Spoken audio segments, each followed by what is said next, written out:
Hello anybody who's watching. My name is Ted, and my handle is Gray Rider. And you can probably already see how I kind of came up with that name, but I'll explain it in a minute anyway. Anyway, this is my rig. This is my work bike. I have two bicycles. This is my work one, the one that I use to deliver items on. I'll kind of explain how I came up with the concept of this thing. The bike itself is a Trek Powerfly 5, as you can see there. I'm a big Trek fan. I've owned several of them. They're very good, reliable bikes. This is a full suspension mountain bike. You can see the shocks in the rear and in the front, so you got some good suspension there. Anyone who has bad backs, very good item for you. This particular bike also has hydraulic disc brakes there. They are very, very strong. I will say, however, that especially with the amount of weight that I put on this bike, you will find yourself, as I have, changing out brake pads frequently. So anyway, a couple of things that I added here. One of the issues with a full suspension bike is that it's harder to put a rear rack on, because most racks on bicycles that don't have full suspension, they attach in two places. They attach to the seat post and then down to the rear axle, rear hub. So this, however, with a full suspension bike, because it's constantly moving, you can't do that. You can't attach it to the rear wheel. So you can only attach it to the seat post. What results? The resulting problem is that you're limited as to how much weight you can put on there. This particular rack here, when I bought it, they don't recommend more than 20 to 25 pounds at the most, and I've already used probably about 6 pounds between these containers and the pizza carrier. Unfortunately, I can't put a ton of weight on it, but for the purposes of doing delivery, mostly what I deliver is food, it does work. These particular, I call them saddlebags. I know that the correct term for them is panniers, but I grew up on a farm with horses, so to me they're saddlebags. Anyway, these particular ones are Ortlieb. You can recognize them by that reflective shape there. These are kind of Ortlieb's one rigid structure saddlebags because they don't fold. They have a structure in them that's rigid, and that works for delivery for a couple of reasons. Number one, because this bike has no kickstand. It's strong, and you can lean it up against something right there, and it will hold the entire bike without making the rack shift.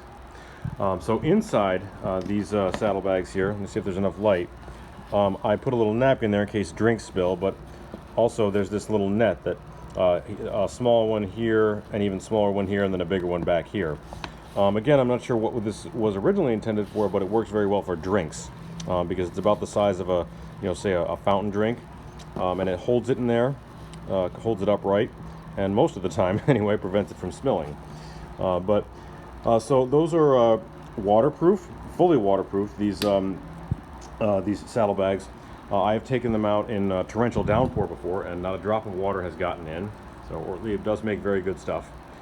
This pizza carrier on the top I added because I often do deliver pizzas, or sometimes items that are a little bit too wide to fit in there. So what I'll do is I'll just throw it in the pizza carrier, obviously if it's a pizza, or really anything that's just too wide and just kind of sits in a lump over there. The way I secure this is these particular straps right here come with the Ortlieb panniers, saddlebags.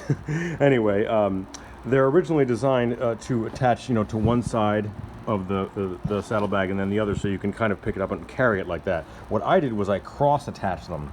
I crossed it diagonally from one to the other, and I fit it through this pizza strap here, and then did the same thing with the other one. And once I do that, the pizza carrier and anything in it is well secured, and obviously these are adjustable so you can make it tighter or looser. So that works pretty well for delivery. So most of the time that doesn't have a lot of weight in it. It's relatively weightless. In the front here, this particular rack is called a Thule rack. It works well on any kind of bike because again, it does not attach to the front hub. It just attaches here, and it attaches very well because I put significant weight in here, and it still hasn't moved, and I've gone through some bumpy stuff. So very, very good Thule rack. Thule does make particular top and side stuff to go with this, but I went in a different direction. I bought a Realm bag. This is pardon me, something I just picked up recently. And it was originally designed for groceries, but I discovered that if you kind of fold it down and then take this bungee-like cord thing, net sort of thing that you can attach to different points on the rack, you can hold this pretty secure. This is where I keep my bike tools, things that I might need on the road to change out a flat or whatnot. And then finally, this little guy right here, this is called Wildman. You can pick this up on Amazon.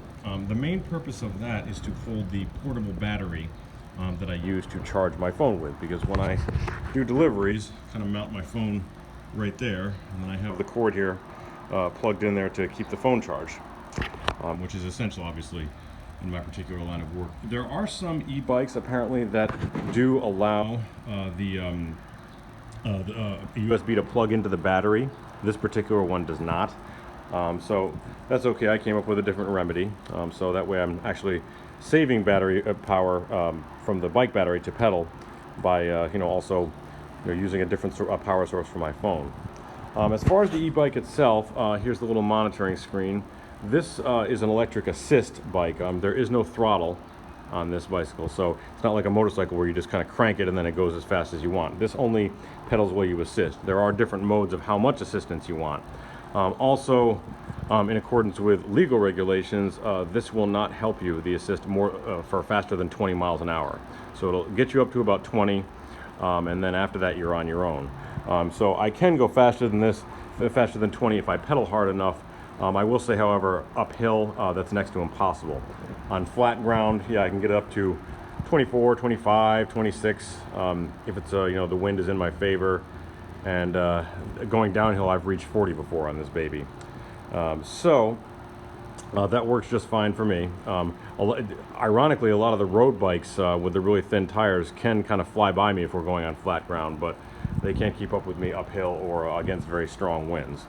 I do a lot of night riding, so I do have a headlight here. This is a Phoenix headlight, that's F-E-N-I-X. This is a very, very good headlight. I actually have two of these, that's why I have tape on there so I can tell them apart. I've been using these same lights now for, I think, for about 8 years, and they still haven't burned out. I use rechargeable CR123 batteries with them. Also, I have this little baby here that mounts. There is a mount to go to the handlebar, but I've particularly mounted it to the helmet. I originally started doing that when I was living in Alaska, because when you're going along the trail, you want to have light here so you can see the moose if they happen to pop up off the trail, which in Alaska they sometimes do. And spooking a moose is generally ill-advised.